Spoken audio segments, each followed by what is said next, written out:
Në shënimet e këtyre ditëve, në krye qëndrojnë mbledhja maraton e qeverisë, një traditë e fillim vitit dhe një mbledhje maraton e grupit parlamentar. Të dyja këto takime kanë synuar vendosjen e piketave të vitit politik 2026. Dhe në ndërkohë që përsa i takon mbledhjes qeverisë, puna ka qenë një punë e fokusuar tek vazhdimësia, tek programi dhe kalendari i zbatimit të tij sipas sektorëve. Në takimin e grupit parlamentar jemi fokusuar tek domosdoshmëria për të rritur kapacitetin në funksion të negociatave, që do të thotë më shumë koordinim, më shumë ndërveprim, më shumë organizim dhe mbi të gjitha më shumë përqendrim tek ky objektiv historik dhe strategjik për Shqipërinë. Është e qartë dhe duhet jetë e qartë për të gjithë shumicën e qeverisë se për cilin do që është në pararojën e Partisë Socialiste duke qenë në nivelin më të lartë të përfaqësimit, se ky proces është një proces që do të vijë duke u vështirësuar jo më vit pas viti, po muaj pas muaj, pasi kemi të bëjmë me një volum legislativ që kur më parë nuk ka kaluar filtrin vendimarrës të Republikës së Shqipërisë, nga konsultimi publik tek qeveria dhe pastaj tek parlamenti. Por unë jam besim plot dhe jam i bindur që grupin parlamentar do të jetë në lartësinë e kësaj sfide, ndërkohë që kemi folur edhe për aspekte të tjera, duke dëgjuar raportimet e të gjithë komisioneve dhe njëkohësisht duke u përqendruar tek disa pika kyçe. Këto pika kyçe kanë të bëjnë me domosdoshmërinë për të rritur kapacitetin edhe në funksion të informimit publikut, për të rritur komunikimin me në radhë parë antarësinë dhe mbështetësit e Partisë Socialiste dhe për të rritur intensitetin e petejës me frontin e gjerë të dizinformimit që shtrihet në të gjitha 700 tenxheret politike e mediatike, të cilat bubullojnë e gërgërojnë për ditë e natë, por do ta kenë të pamundur të na ndalin në këtë rrugë pa kthim drejt Shqipërisë në Bashkimin Evropian. Java ka pasur një tjetër moment teje të rëndësishëm që është shënuar gjatë vizitës sonë në Emiratet e Bashkuara, ku isha i ftuar të merrja pjesë në samitin tradicional tani më të javës së zhvillimit qëndrueshëm, ku ishin organizuar edhe një sër panelesh, një ndër të cilët ishte paneli ku së bashku me kryeministrin e Malit Zi, ne ju përgjigjëm një sër pyetjesh që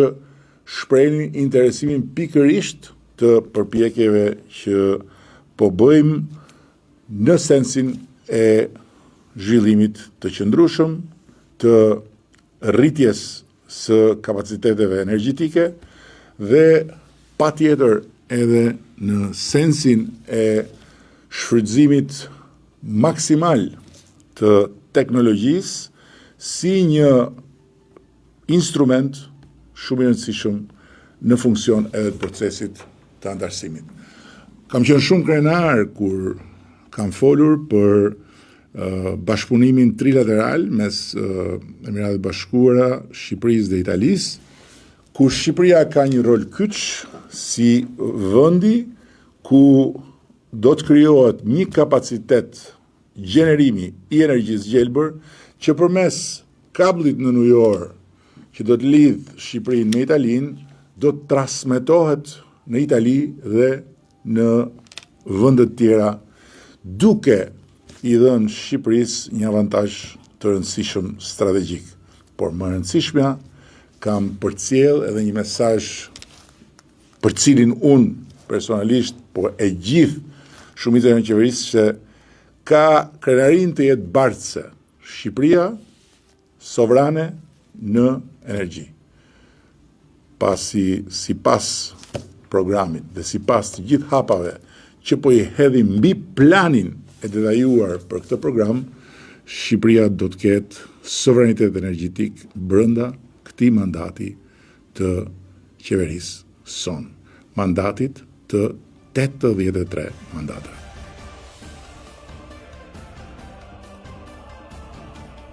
Një tjetër moment që më ka prekur personalisht dhe më ka lënë pa fjalë për hir të vërtetës, gjë që nuk më ndodh shpesh, siç edhe mund ta merrni më mend, se tek fjalët nuk betem ndonjëherë mangut përgjithsisht, po këtë herë ka mbetur mangut. Ishte momenti kur një mik i madh i Shqipërisë, një mik i vjetër i shqiptarëve dhe një personalitet i madh i politikës botërore që jam i nderuar të më quaj mik, më ka bërë një surprizë në Pallatin Presidencial duke më akorduar medaljen më të lartë të Emiratet Bashkuara, e cila mban emrin e themeluesit të Emirateve, Sheiku Zayed. Dhe e kam fjalën këtu për presidentin Mohammed bin Zayed Al Nahyan, i cili më ka bërë një vlerësim që realisht për nga mënyra, vendi dhe mbi të gjitha për nga pesha që ka, është absolutisht i paharrueshëm. Nuk e di sa unë e meritoj, por di që të qenit në radhë me ata që e kanë marrë më parë këtë vlerësim më bën shumë krenar për Shqipërinë, si kryeministër shqiptar, dhe njëkohësisht më ngarkon edhe me më shumë si thua përgjegjësi, nëse mund të ketë akoma, në raport me çuarin përpara të këtij misioni që më kanë besuar shqiptarët, që është Shqipëria me Bashkimin Evropian dhe një Shqipëri krenare, dinjitoze, krye lart kudo në botë. Kjo javë ka qenë e rëndësishme edhe në aspektin e zhvillimit ekonomik, pasi kemi hedhur një tjetër hap të rëndësishëm në drejtim të sovranitetit energjetik, duke fuqizuar kështu themelet e ekonomisë dhe duke ju afruar atij momenti kur Shqipëria nuk do të ketë më nevojë të paguajë nga taksat e shqiptarëve për të importuar energji nga jashtë. E kam fjalën për hapin e hedhur për fazën e dytë të projektit madhor të parkut me energji të rinovueshme me erë në Tropoj. 600 megawatt, një hap dhe një fazë e re që shënon finalizimin e një përpjekje të përbashkët rreth 2 vjeçare me kompaninë amerikane, lider në energjinë e rinovueshme në Europë, CWP, dhe në këtë mënyrë fal një procesi parapërgatitor që është faktikisht më i shkurtër se vetë procesi i ndërtimit, kam bindjen se në një kohë 12 muaj punë pa llogaritur periudhat kur dimri është realisht në fazën që e bën të pamundur punën normale në terren, ne do të kemi parkun me energji të erës që do të hyjë në rrjetin e prodhimit ton kombëtar dhe do të bëjë që në këtë mënyrë Shqipëria të thellojë diversifikimin e portofolit vet energjetik. Gjatë javës kemi marrë pjesë bashkë me Ministrin e Arsimit të ftuar në konferencën e rektorëve. Një takim i rëndësishëm për vazhdimin e përpjekjes përbashkët mes qeverisë dhe universitetit, botës akademike,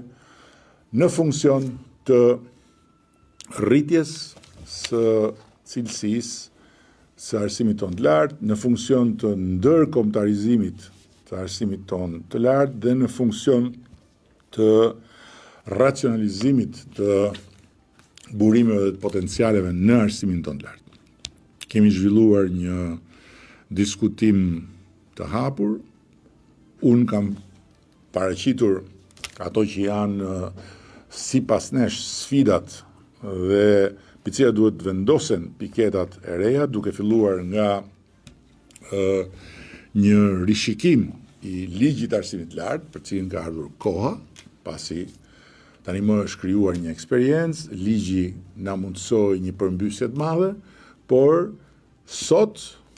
është e qartë që mbi bazën e eksperiencës dhe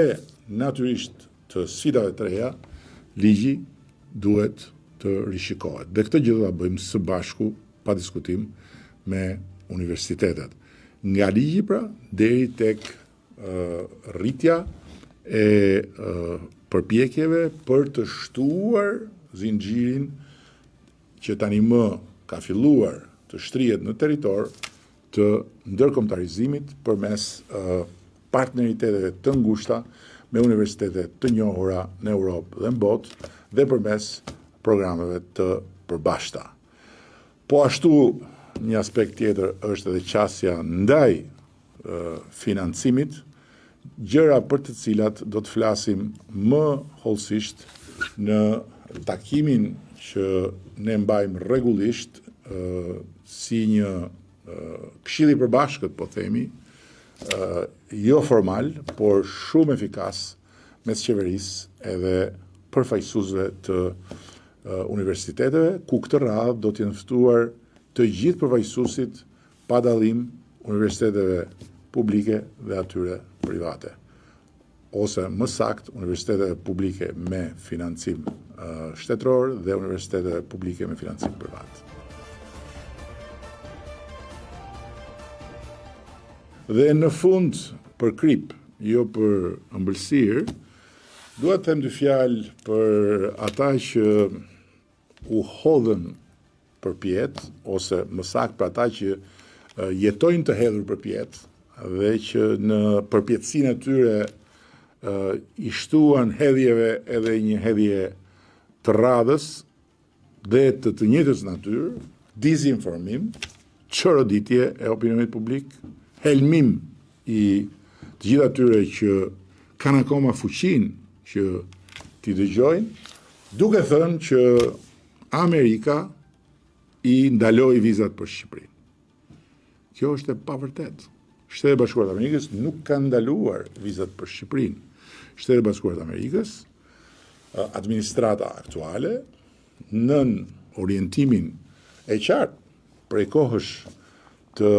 presidentit Trump për politikën e re lidhur me imigracionin, ka vendosur që për 75 vende të botës, ndër të cilat edhe disa vende të Ballkanit, ku përfshihet edhe Kosova, të bëjnë një pezullim të përkohshëm për sa i përket lejeve të punës në Shtetet e Bashkuara. Jo vizave për në Amerikë,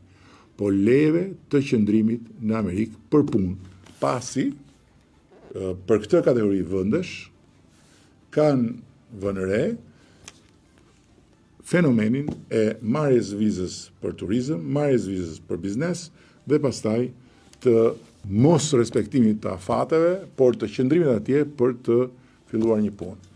Dhe kjo është diçka që shkon në linjën krejt normale